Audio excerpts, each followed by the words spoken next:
ng bayan, maasahan anumang panahon.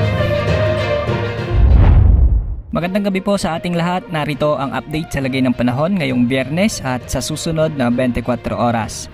Sa kasalukuyan ay habagat o southwest monsoon pa rin ang nakakaapekto sa bansa, lalo na sa bahagi ng western part ng Mindanao at western Visayas. Samantalang localized thunderstorms naman ang mapapaulan sa natitirang bahagi ng ating bansa. Ngayong gabi asahan ang mga kalat-kalat na pag-ulan dulot ng habagat sa mga lalawigan ng Occidental Mindoro, Buong Palawan, Antique, Iloilo, Capiz, Aklan, Romblon, Zamboanga Peninsula, Basilan, Sulu at Tawi-Tawi. Ang mga lugar na nabanggit ay naapektuhan ng southwest monsoon at posibleng makaranas ng mga katamtaman hanggang sa malalakas na pag-ulan at posible ang mga pagbaha at pagguho ng lupa, kaya doble ingat po sa mga kababayan natin dyan.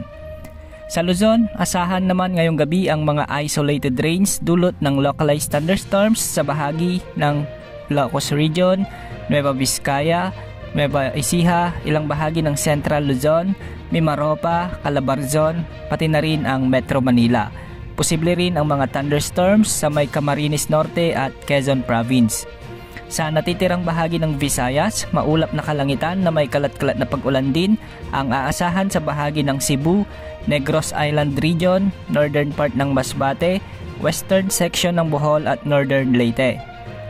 At sa natitirang bahagi naman ng Mindanao ay magiging makulimlim naman ang mga kalangitan na may tsansa ng mga pag-ulan, lalo na sa bahagi ng Agusan Provinces, Compostela Valley, Bukidnon, Cotabato, Sultan Kudarat at Maguindanao.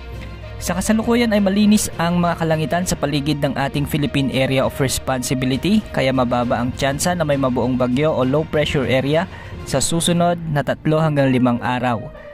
Wala ring nakataas na gale warning sa mga karagatang sakop ng ating bansa. Samantala, ang pag-iral ng habagat sa bansa ay posibleng lumakas at magtagal muli at posible rin itong unti-unting tataas sa susunod na mga araw at posibleng umabot na rin ito sa ilang bahagi ng Luzon. Yan ang update sa lagay ng panahon. Ito po ang weather update ng bayan, maasahan anumang panahon.